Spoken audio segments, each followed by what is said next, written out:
réunion consacrée aux régies financières, ministres et cadres des départements concernés ainsi que les responsables de toutes les régies financières ont passé au penchant les indices en matière de recettes publiques. Il ressort que les recettes réalisées par le Trésor tiennent le gap de prévision.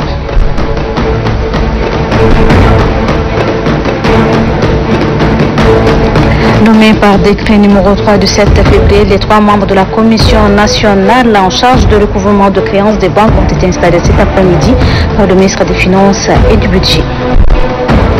Le développement de médias, la formation continue, le partage des expériences et compétences sont les questions abordées par le ministre de la Communication et l'ambassadeur de la République d'Égypte au Tchad au cours d'une audience. Voilà, c'est tout pour les titres. Bonsoir à toutes et à tous et bienvenue dans ce journal. Le ministre d'État, ministre secrétaire général de la présidence, a dirigé ce matin la réunion hebdomadaire consacrée aux régies financières. Ministres et cadres des départements concernés ainsi que les responsables de toutes les régies financières ont passé au penchant les indices en matière de recettes publiques. Le ministre d'État, ministre secrétaire général de la présidence de la République, Kalzebe Pahimi Debe, les membres du gouvernement, dont les départements ministériels respectifs, sont pourvoyeurs des recettes publiques, le conseil technique du chef de l'État en charge des finances, ainsi qu'une dizaine de directeurs généraux et directeurs de services en charge des régies financières ont scruté tous les volets des recettes. Il ressort des discussions que les recettes réalisées par le Trésor public en janvier, février et mi-mars 2020 tiennent le cap des prévisions. L'actualité économique mondiale est en proie en ce moment à la pandémie du Covid-19. À en croire le secrétaire d'État aux finances et au budget, Ahmed Al-Khoudar Ali Fadel, la réunion hebdomadaire consacrée aux régies financières de ce 17 mars n'a pas occulté cette nouvelle donne mondiale chancelante. Globalement, la tendance des 2 derniers mois se maintient. Il y a des défis devant nous et tous les gouvernements s'est mobilisé pour les affronter. Avec le contexte que vous savez, il y a des défis importants que nous devons affronter et le gouvernement s'y prépare déjà. Et en cas de difficulté, non seulement le gouvernement est mobilisé, mais nos partenaires aussi viendront pour soutenir le gouvernement. En sa qualité de président de la cellule de veille et de sécurité sanitaire du Covid-19, le ministre d'État, ministre secrétaire général de la présidence de la République, Kalzebe Pahimi Debe, a instruit les différents ministres et leurs staffs respectifs à la mobilisation et au maintien du cap afin que les recettes dues à l'État soient recouvertes.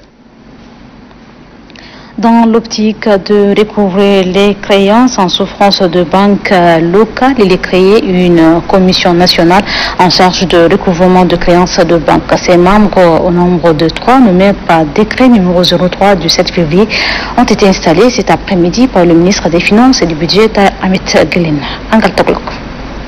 C'est désormais sur ces hommes que repose la charge de recouvrement des créances en souffrance des banques locales. Nommés par décret numéro 0060 du 7 février 2020, les membres de la Commission nationale en charge du recouvrement des créances des banques sont composés des représentants des départements ministériels concernés et les responsables des banques. L'équipe dirigée par Étienne Alingué aura une mission bien définie. Les banques, dans la dynamique et dans leur rôle de soutien à l'économie, ont octroyé des crédits avec des garanties dans le respect de leurs textes, j'espère, à leur clientèle. Il y a des clients qui sont sérieux et corrects, qui remboursent sans problème. Et il y a d'autres, parfois peut-être pour des raisons économiques, et peut-être parfois pour des raisons de gestion interne, ne sont pas parvenus à honorer. Et quand une créance n'est pas honorée dans une banque, comme vous le savez, suivant les règles prudentielles dans notre zone, ces créances viennent en diminution du bénéfice, mais surtout des fonds propres. C'est pourquoi cette commission consensuelle va travailler d'arrache-pied avec tous les sérieux, la célérité et la rapidité accordée à ce dossier. Pour la réussite de la mission, le président de la commission compte sur la disponibilité des membres de son équipe. L'assainissement du secteur bancaire est un élément clé dans la politique du gouvernement de relance économique. Beaucoup d'efforts sont faits par ailleurs. Et nous, à notre niveau, on va essayer d'apporter notre contribution justement à cette recherche de crédibilité du secteur bancaire, cette recherche de confiance plus accrue de la clientèle vis-à-vis du secteur bancaire. Donc c'est une lourde tâche que vous nous assignez. Nous allons essayer en fonction, je sais que chacun de nous est pris par ailleurs, mais je vais appeler chaque membre de la commission à être disponible afin que la mission qui nous a été confiée soit remplie au mieux. Les membres de la dite commission sont investis pour un mandat d'1 an renouvelable. L'équipe annonce comme première activité la mise sur pied dans les prochains jours des sous-commissions nationales de recouvrement des créances des banques. Le ministre de la Communication, porte-parole du gouvernement Oumar Yahya Hissène, a reçu ce matin l'ambassadeur de la République d'Égypte au Tchad, Ammar Abdelaziz Saïd Rifai. Les deux personnalités ont abordé les problématiques liées au développement des médias et à l'échange de compétences et d'expériences dans l'intérêt des médias tchadiens et égyptiens. Mohamed Omar Moursal. En cette matinée, le ministre de la Communication, porte-parole du gouvernement, Oumar Yahya Hissène, a reçu en audience l'ambassadeur d'Égypte au Tchad, Ammar Abdelaziz Saïd Rifai. Les deux hommes ont au cours de leur entretien évoqué des relations bilatérales sous le leadership de deux chefs d'État, particulièrement dans le domaine de la communication. La problématique de développement des médias, la formation continue des hommes de médias et le partage d'expériences entre les deux pays dans ces domaines ont été passés au peigne fin par le chef du département et le diplomate égyptien. À sa sortie d'audience, l'ambassadeur Ammar Abdelaziz Saïd Rifai a rassuré de la disponibilité de son pays d'appuyer le gouvernement tchadien par des programmes qui seront diffusés en arabe et en français sur les ondes de la télévision nationale tchadienne. Selon l'ambassadeur, les deux parties partagent cette volonté de contribuer à l'amélioration de la grille de programmes de la chaîne nationale et au développement du secteur médiatique afin qu'il joue véritablement son rôle, notamment celui d'informer, d'éduquer et de conscientiser la population. La ministre du Commerce, de l'Industrie et de la Promotion du secteur privé, Aïsta Djibril, a officiellement lancé ce matin à la CESIAMA le processus des élections consulaires 2020 de la Chambre de commerce. La ministre, qui est par ailleurs présidente de la commission, a procédé à l'installation des organes de la dite commission. Suivez un extrait de ses propos. Nous voulons porter à la connaissance de tous nos différents partenaires au développement du secteur privé que le processus d'organisation des élections consulaires est enclenché et avec la participation de chacun et chacune, elle parviendra à bon port. Cette nouvelle organisation aura la charge de conduire les réformes qui étaient souhaitées par l'équipe sortante. C'est ici le lieu de rappeler que les pouvoirs publics ont voulu organiser le secteur privé au sein d'une chambre de commerce, d'industrie, d'agriculture, des mines et de l'artisanat. Les attributions de celle-ci sont, entre autres, de donner au pouvoir public des avis sur des questions commerciales, industrielles, agro-pastorales, minières, artisanales et fiscales. Je formule le vœu sincère et ardent de voir déboucher vos travaux sur une élection apaisée et sans contestation aucune. Après Ati, le ministre de l'Enseignement supérieur, David Oudengar, a présidé ce matin à Mongo le conseil d'administration de l'Université polytechnique de Mongo. Le plan d'action et le budget 2020 ont été validés. Ali Mamadou. L'Université polytechnique de Mongo marque un arrêt ce 17 mars 2020 pour analyser les chemins parcourus et adopter un nouveau plan d'action. Les travaux conduits par le ministre de l'Enseignement supérieur, de la Recherche et de l'Innovation, Dr David Oudengar, mettent la lumière sur les activités passées, les comptes financiers et administratifs, avec un accent particulier sur les difficultés. Elles sont nombreuses, ces difficultés d'ordre financier, académique et organisationnel qui entravent le bon fonctionnement de cette jeune université. L'insuffisance des infrastructures d'accueil, des équipements pédagogiques et moyens didactiques, le nombre insuffisant des enseignants, le retard dans le paiement de leurs primes et frais de vacation, entre autres. Et pour un nouveau départ de l'UPM plus performante, cet exercice s'impose.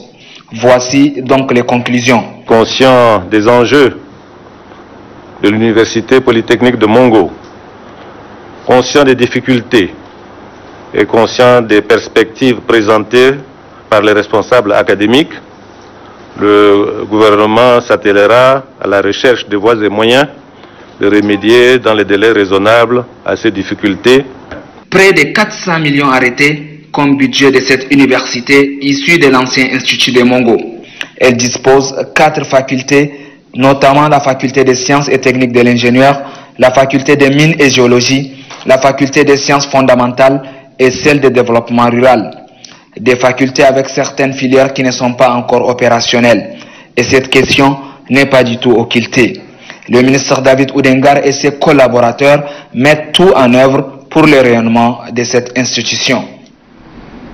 La ministre de la Production, de l'Irrigation et des Équipements Agricoles, Majidien Padjarut, a reçu le conseiller chargé du dialogue du Centre pour le dialogue humanitaire HD, Moussatal, du bureau Sahel, basé à Bamako, au Mali, et le représentant national, ici Youssouf Saleh, conseiller médiation agro-pastorale au Sahel. Majidien Padjarut et Tal Moussan ébauché des possibilités pour l'apport du HD dialogue humanitaire afin de renforcer le Tchad dans la réforme de la prévoyance et la gestion des conflits agro-pastoraux ainsi que l'amélioration des cadres législatifs du G5 Sahel.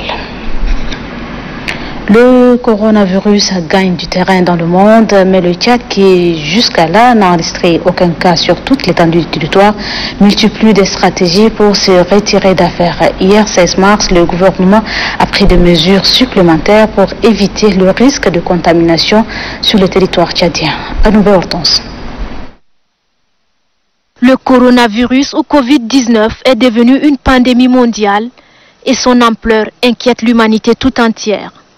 Ce fléau, qui apparaît la toute première fois en République populaire de Chine, a fait plus de 134 000 victimes sous d'autres cieux et en Afrique. Plus de 15 pays sont déjà touchés. Une catastrophe face à laquelle il faut agir. Même si aucun cas n'a été encore notifié au Tchad, le gouvernement, à travers le département de la santé publique, déploie des moyens et des stratégies de grande envergure à la hauteur de cette urgence de portée internationale. Puisque mieux vaut prévenir que guérir, une surveillance accrue du risque lié à la maladie s'impose. Compte tenu de l'avis de l'OMS selon lequel le virus est hautement contagieux et que pour l'heure aucun vaccin ni traitement contre ce mal n'est disponible, des dispositifs adaptés à la situation sont mis en place au Tchad. À l'aéroport international Hassan Diamous, principal point d'entrée, est installé un comité de crise avec des équipes sentinelles mixtes, composées des infirmiers, des agents d'hygiène et d'assainissement, formés sur les mesures de prévention et bien équipés. Ceux-ci sont appuyés dans leurs tâches des médecins superviseurs chargés de la coordination des activités. En cas de suspicion, les victimes seront automatiquement mises en quarantaine à l'hôpital de Farsha, site officiel d'isolement et de prise en charge. Un isolement qui peut durer 14 jours compte tenu de la période d'incubation de la maladie. Le même dispositif est installé dans 5 postes frontaliers à l'intérieur du pays. Ce sont les postes frontaliers de Ngeli, Bongor, Touboro et Bol. Au niveau de ces frontières, toute personne venant d'un pays voisin est systématiquement examinée et diagnostiquée grâce aux techniciens de santé et ceux de la Croix-Rouge déployés sur le terrain. Et pour renforcer ces équipes au niveau des frontières, des laboratoires mobiles sont déployés à l'intérieur des villes grâce aux appuis des partenaires. Au-delà de ces dispositifs non négligeables, le ministère de la Santé et ses partenaires ont élaboré et validé un plan national de contingence pour la préparation et la riposte en temps réel contre l'épidémie. Un plan de contingence de haute facture estimé à plus de 15 milliards de nos francs. Les partenaires présents aux assises de validation du plan de contingence, en l'occurrence l'ambassadeur de France au Tchad et le représentant résident de l'Organisation mondiale de la santé, ont unanimement réitéré le soutien de leurs institutions respectives au gouvernement de faire face au risque de contamination. Le chef de l'État, chef du gouvernement qui investit sans compter quand il s'agit de la bonne santé des populations, suit de bout en bout ses actions d'envergure. Il a personnellement présidé le 9 mars dernier la traditionnelle réunion mensuelle sur la santé, exclusivement consacrée au Covid-19. À cette rencontre de haut niveau regroupant les représentants des grandes institutions, ceux des organisations impliquées dans le système de santé et les diplomates, les mesures de prévention et le plan d'urgence ont fait l'objet des analyses pointues en vue de contenir l'entrée du coronavirus sur le territoire tchadien. Le chef de l'État qui mesure l'ampleur de la maladie dans le monde, touchant les pays les plus proches du Tchad, conseille une stricte vigilance. Et pour mieux assurer le suivi des mesures, il a mis sur pied un comité d'éveil élargi qui est piloté par le ministre secrétaire général de la présidence de la République. Dans un communiqué du gouvernement rendu public ce 16 mars, d'autres mesures de prévention supplémentaires sont prévues. Le contenu du communiqué annonce que les aéroports du Tchad seront fermés aux vols internationaux pour 2 semaines, excepté les cargos. Par contre, les frontières terrestres restent ouvertes en dehors de celles du Soudan et de la République centrafricaine. Cette décision d'intérêt public entre en vigueur à partir du jeudi 19 mars à 0h. Il est de ce fait recommandé aux Tchadiens résidant à l'étranger et qui souhaiteraient regagner le bercail de respecter la marge de temps consignée. Aussi, le regroupement de plus de 50 personnes ainsi que les forums et autres grandes rencontres impliquant les étrangers sont strictement interdits. Au niveau des camps des réfugiés, les déplacements en dehors des lieux sont circonscrits.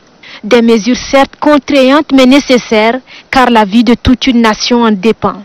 Pour mieux imposer cette nouvelle mode de vie aux populations, les responsables administratifs, traditionnels et religieux, les organisations de la société civile, les médias et les communes sont tenus de mener de vastes campagnes d'information et de sensibilisation auprès de toutes les couches socio-professionnelles.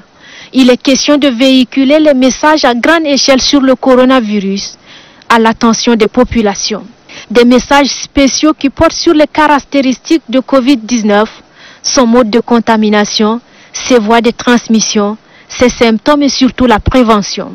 Toutes ces actions concourent à réduire le risque d'importation et de propagation de la maladie. La population principale concernée est tenue d'observer à la lettre les consignes médicales et les messages sur le virus en vue de participer à la gestion de sa propre santé. Très répandu ces derniers mois dans le monde, le coronavirus se transmet par la voie respiratoire et se manifeste par la fièvre accompagnée de différents symptômes comme le rhume ou le syndrome respiratoire aigu sévère, ont précisé les sources médicales. Et puis suite au communiqué du gouvernement relatif aux mesures prises pour éviter les Covid-19, le directeur général du ministère des Affaires étrangères, président du comité d'organisation du cinquantenaire de l'Organisation internationale de la francophonie OIF, tient à informer ses invités que le lancement officiel des activités prévues le 19 mars 2020 sous le haut patronage du ministre des Affaires étrangères et de l'intégration africaine est annulé. Par ailleurs, toutes les autres activités prévues en Djamena et dans les provinces seront reportées. Le président du comité d'organisation s'excuse de ce désagrément. Pour le directeur général, la directrice générale adjointe, Mme Sandel Dima Badamalou. Et puis l'association de l'Ami Fortin Djamenois s'est réjouie des mesures prises par le gouvernement en vue de prévenir et lutter efficacement contre la pandémie du coronavirus. Même si le Tchad n'a enregistré aucun cas, l'association de l'Ami Fortin invite toute la population à une prise de conscience et au respect de toutes les mesures pour faire face à cette situation hautement préoccupante. Le président du bureau exécutif, Banaya Hissène. La plateforme Inter-Art s'engage dans la prévention du Covid-19. Dimanche dernier, les membres de la plateforme ont remis des lavoirs à usage public au marché central de N'Djamena. Yann Moïbe. Ces lavoirs sont remis pour prévenir le coronavirus ou Covid-19, une pandémie qui touche désormais tous les continents. Face à la dangerosité de la propagation de cette maladie qui a déjà fait plus de 5000 morts, une mobilisation tous azimuts s'impose et certaines règles d'hygiène doivent être scrupuleusement observées, comme se laver régulièrement les mains, un geste simple mais très important, explique le coordonnateur de la plateforme Tchad Inter-Art. En se lavant les mains régulièrement, le risque d'être contaminé par le virus est faible et sa propagation est quasi nulle.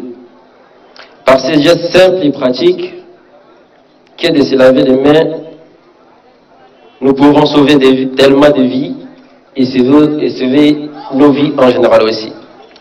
En réceptionnant ces lavoirs à usage public, le directeur du marché central de N'Djamena n'a pas manqué de saluer ces gestes. Oumar Mamar Mahamat a d'ailleurs promis que les commerçants s'organiseront à leur niveau pour multiplier ces lavoirs. L'un des points sensibles de la capitale, c'est à juste titre que le marché central a été choisi pour cette action de prévention et de sensibilisation. Dans la province du Lac, le gouverneur Abadi Saïr Fadoul a été installé dans ses fonctions par le directeur général du ministère de l'administration du territoire, Gundoul Vikama.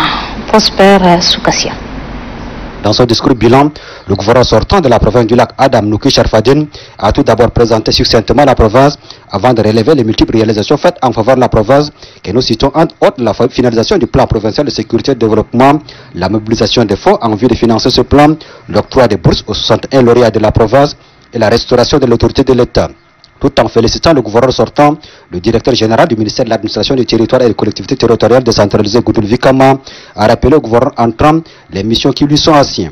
Vous veillerez au maintien de l'ordre public et de la sécurité, sans lesquels il n'y a pas de développement. Vous devrez également protéger les personnes et leurs biens, car vous n'êtes pas sans ignorer que votre province, la province du Lac, est depuis quelques années le théâtre de la nébuleuse Boko Haram, qui a endeuillé et qui endeuille chaque jour des dizaines de familles tchadiennes. Le gouverneur entend le général Abadi Saïr Fadoul s'est tout d'abord acquitté de devoir, celui de remercier les plus autorités du pays pour la confiance placée en sa modeste personne, avant de solliciter la franche collaboration de ses administrés afin de relever le défi, surtout celui d'assurer la sécurité des biens et des personnes et celui du développement de la province. Dans une motion spéciale, la coordination des associations des jeunes pour le développement du lac par la voix de son coordinateur Mohamed Adam Moussafa a remercié le gouverneur sortant pour ses actes combien lois posés au profit de la province avant de lui remettre une attestation de reconnaissance. La ceinture de procès verbal sous le regard du directeur général du ministère de l'administration du territoire et des collectivités territoriales décentralisées a mis un terme à la cérémonie. Le gouverneur de la province de la Tandjili a effectué une visite d'imprégnation à l'Institut de sciences agronomiques de l'Aï. Garbodjoum de Jacob a encouragé les étudiants dans leurs études. Eric Ketty. L'objectif de cette visite du numéro 1 de la province de la Tondjili, Garbodjoum de Jacob, est de s'imprégner des conditions de travail dans lesquelles le personnel de l'Institut national des sciences agronomiques et des technologies agroalimentaires de l'Aï exerce cette activité académique et aussi de prodiguer quelques conseils aux étudiants sur leur comportement négatif vis-à-vis de leurs enseignants. Aussitôt arrivé, le gouverneur et sa suite ont sillonné les salles de classe de cet institut universitaire. Partout où il est passé, le message reste le même, changement de comportement. Vous êtes déjà des responsables. Vous êtes des cadres de demain. Mais le comportement vis-à-vis de vos langages, je crois que c'est pas honorifique. Soyez indulgents. Soyez responsables. Comportez-vous comme des responsables de demain. De l'INSATAL, le centre de formation technique et professionnelle de l'Aï n'est pas loin, d'où le gouverneur a fait un arrêt là pour laisser le même message. Vous devez respecter vos formateurs car ils sont vos seconds pères à l'école à Tilron-Chéri. Après le CFTP, le cap est mis au lycée moderne de l'Aï. Là, 2 salles ont été visitées, à savoir la TA1 et la TD, toujours avec le même message. Vous êtes les cadres de demain et donc vous devez vous respecter les uns les autres car le pays compte sur vous pour son émergence, a-t-il conclu. Dans le Logone occidental, le gouverneur a présidé ce matin à la mairie de Moundou une rencontre regroupant toutes les sensibilités de la ville. La crise que traverse la commune a été au menu des échanges. Ahmad Hissène Ahmad.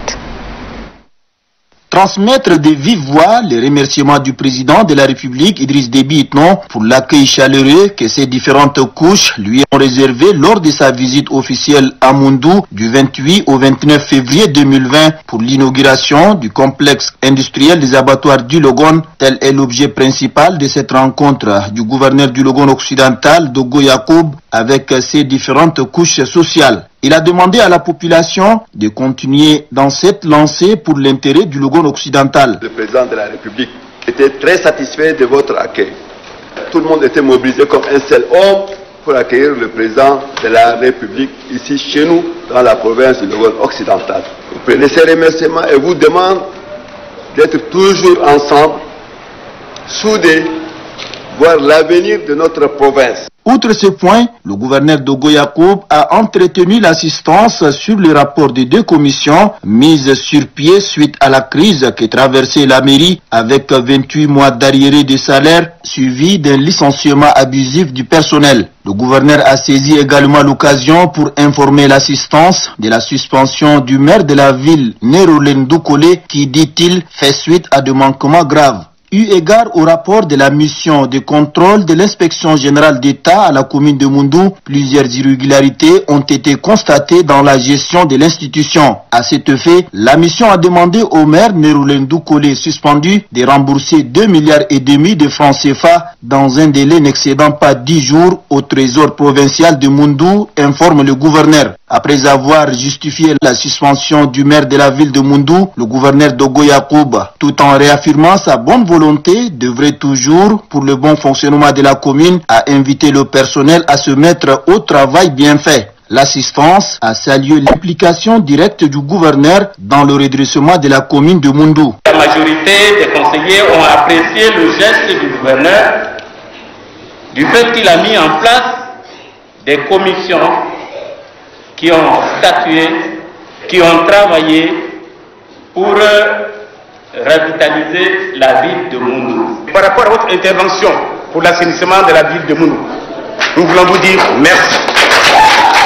Le deuxième point, c'est l'implication personnelle pour que le personnel de la mairie ait le sourire aux lèvres. Nous disons merci. Le troisième point s'articule sur l'arrivée du président de la République du Tchad à Moundou. Vous avez vous impliqué personnellement et ça a donné un éclat particulier. Nous voulons vous dire merci. En conclusion, le gouverneur de la province du Logone occidental, Dogo Yacoub, se réjouit de la bonne collaboration qu'il a avec la population et appelle les filles et fils de la province à l'unité pour le développement socio-économique de la province et partant du Tchad tout entier. Le centre culturel champagnat de Koumra a abrité le forum provincial sur les violences basées sur le genre. C'est autour du thème contribuer au partage d'expériences et l'adoption de nouvelles normes relatives au genre et les participants vont échanger. C'est le gouverneur de la province, Lidi Biasenda, qui a présidé les travaux. Jitangi Félix.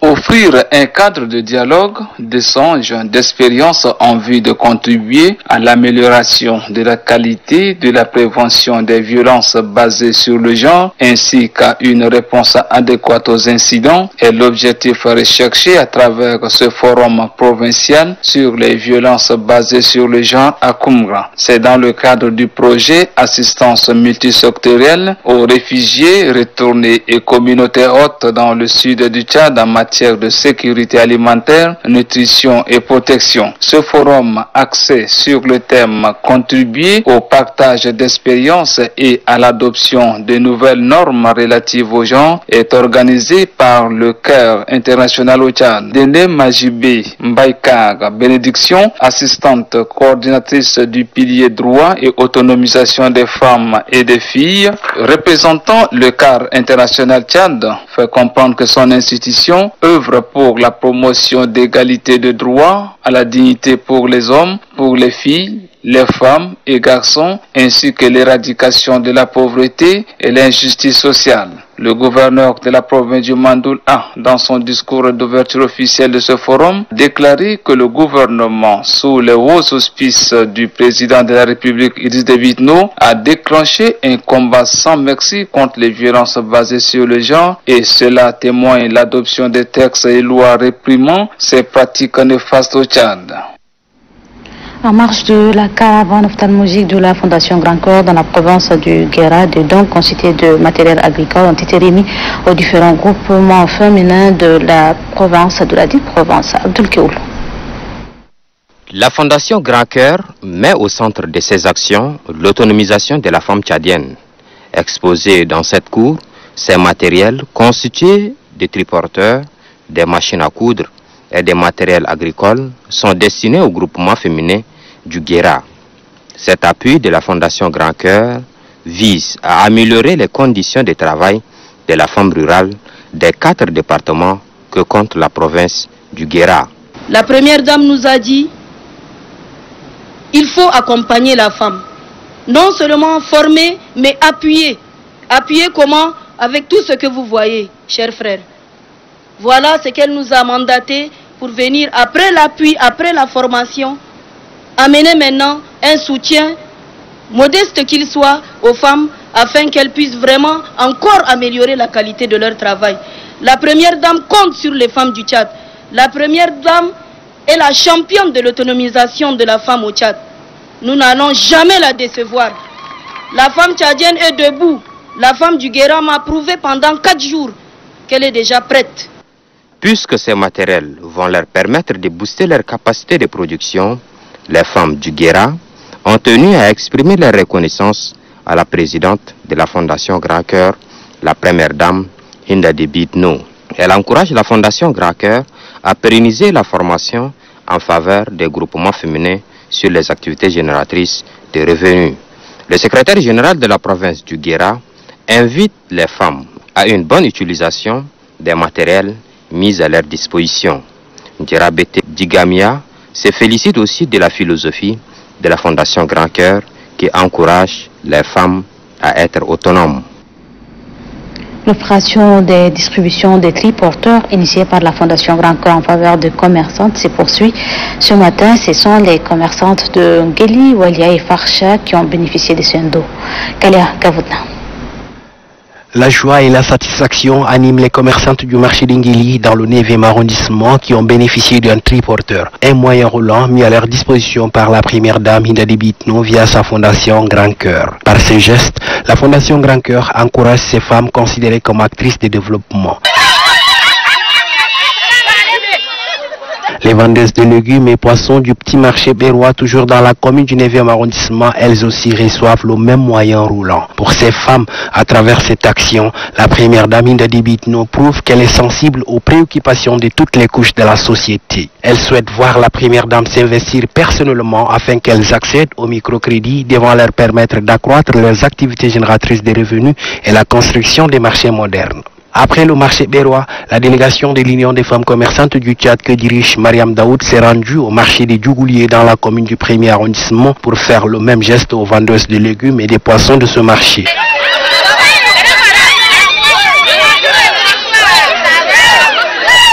Cette moto tricycle servira de transporter nos poissons dans les différents quartiers de la ville.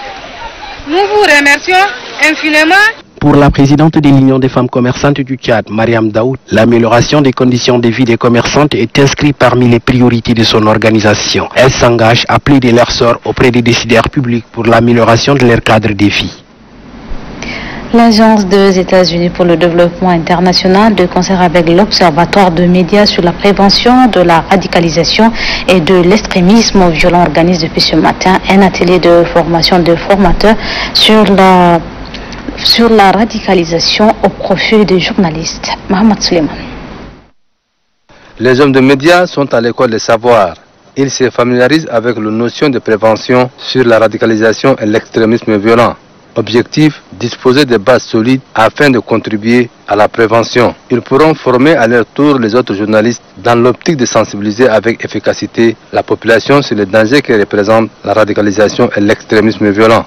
Pour la secrétaire générale de l'Observatoire des médias sur la prévention de la radicalisation et l'extrémisme violent, cette formation vient à point nommé. Dès lors, les participants que nous sommes appelés à mettre tout le sérieux possible pour que cette formation soit couronnée de succès.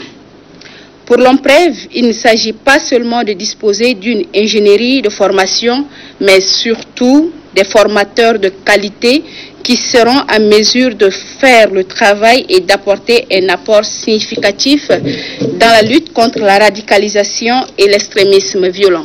Le représentant pays de l'Agence des États-Unis pour le développement international souligne pour sa part que pour prévenir et lutter de manière efficace contre la radicalisation et l'extrémisme violent, une sensibilisation s'impose. L'objectif général de cette activité est de permettre aux hommes et aux femmes de médias du Tchad d'acquérir des bases solides d'analyse critique en matière de prévention de la radicalisation et de l'extrémisme violent afin de mieux informer la population et les sensibiliser. Brahim Mamadou Kourtou a en outre exhorté les hommes de médias à faire large diffusion des connaissances issues de cette formation. Ouverture ce matin de l'atelier d'adaptation de modules de formation des équipements départementaux de gestion de catastrophes, un atelier organisé par le projet de renforcement de la résilience des populations et des institutions locales face au risque de catastrophes dans les zones rurales et urbaines du Tchad. Mohamed Seydapaka. Des participants constitués des chefs de département, des points focaux et des partenaires de la Croix-Rouge du Tchad auront à réfléchir sur l'harmonisation et l'adaptation des modules de formation de l'équipe départementale de gestion des catastrophes au niveau communautaire. La Croix-Rouge du Tchad, auxiliaire du pouvoir public dans le cadre humanitaire, a développé plusieurs modules de formation pour rendre ses volontaires plus opérationnels dans la gestion des urgences. Les travaux de cet atelier permettront de bien réfléchir pour élaborer des modules qui reflètent les réalités du terrain et par conséquent prennent en compte les réalités de la communauté. Dans le cadre de renforcement de la résilience des communautés face aux aléas climatiques et les catastrophes naturelles, la Croix-Rouge du Tchad et la Croix-Rouge française appuient les communautés à la base à travers le projet de renforcement de la résilience des populations et des institutions locales face aux risques de catastrophes dans les zones rurales et urbaines du Tchad. Au terme de cet atelier, le projet aura à doter l'équipe départementale de gestion des catastrophes d'un module de formation adapté aux réalités du terrain. Il s'agit ainsi d'améliorer le niveau de préparation et la réponse aux urgences des communautés à la base. D'un atelier à un autre atelier de renforcement de capacité du réseau des organisations de la société civile pour la nutrition au Tchad à l'endroit de membres de l'antenne provinciale du Salamat, Mohamed Abdelbanat. Dans son mot de bienvenue, le chef de projet, Nadia Doum Koingar Tatola, a précisé que la malnutrition augmente dans le Salamat. Pour lutter contre ces mâles, il faut l'implication de tout le monde. Le président de l'antenne provinciale du Salamat, Béchir Dimesseïd, a dans son intervention sollicité l'appui technique de la délégation sanitaire et financier des ONG pour accompagner son antenne dans ses activités. Le président du réseau des journalistes pour la nutrition, Lik Azina Dandjaï, a fait savoir que leur présence témoigne de l'attachement qu'ils prouvent pour le bien-être familial afin d'essayer de renverser les tendances. Le réseau des scientifiques est représenté par Abderrahim Ibrahim qui a déclaré que le Salamat est le grenier du Tchad. Il est donc inadmissible de parler de malnutrition aiguë dans cette province. Ouvrant l'atelier, le secrétaire général du département de Barazoum, Didou Ali Abacha, représentant le secrétaire général de la province du Salamat, a souligné que cette formation sera une occasion l'occasion de partager des connaissances sur les différents modules élaborés par les experts et universitaires membres de l'Alliance Sun-Tchad. Durant 2 jours, les participants vont échanger autour des problématiques sanitaires et nutritionnelles. Le président du comité d'organisation du premier salon des entreprises au Tchad, Mohamed Saleh Mahmanour, a fait ce matin un point de presse pour annoncer la tenue du salon qui se tiendra demain au palais du 15 janvier. Suivi. Le festival a pour objectif de promouvoir les entreprises et leurs différents types d'activités pour le rendre visible sur la chaîne nationale et ouvrir l'international. Deuxièmement, promouvoir les talents venant de tous les horizons du pays durant les 3 jours. Faciliter une approche réelle entre les entreprises qui se crispent sur des principes fallacieux. Quatrièmement, œuvrer pour l'instauration d'une libre circulation des services entre les entreprises. Cinquièmement, organiser des séminaires, des colloques et assurer une formation soutenue aux agents des entreprises. Sixièmement, favoriser des dynamiques des rencontres d'échanges permanents entre les entreprises. Les activités à mener durant les 3 jours du festival sont entre autres des expositions, des stands, des caravanes de masse des entreprises pendant les 3 jours du festival. Conférences sur le thème « L'entrepreneuriat comme seul facteur porteur du changement d'un pays ». Présentation des représentants des entreprises. Formation en leader manager éthique et déontologie, communication des entreprises et gestion de la clientèle. Cérémonie de passation de service ce matin. La délégation provinciale de police d'Abéché, Marouf Abdul Karim Ahmad, est installée dans ses nouvelles fonctions par le secrétaire général de la province du Ouaddaï, Mamadou Tabarka. Le délégué sortant de la police de Ouaddaï, Ismaïl Youssouf Takabo, a qualifié son séjour à la tête de ses services de mission réussie, installant le nouveau délégué provincial de police de Ouaddaï dans ses nouvelles fonctions. Le secrétaire général de la province de Ouaddaï, Mohamed Abdelkrim Ali, a tout d'abord félicité les délégués sortants pour le travail bien fait.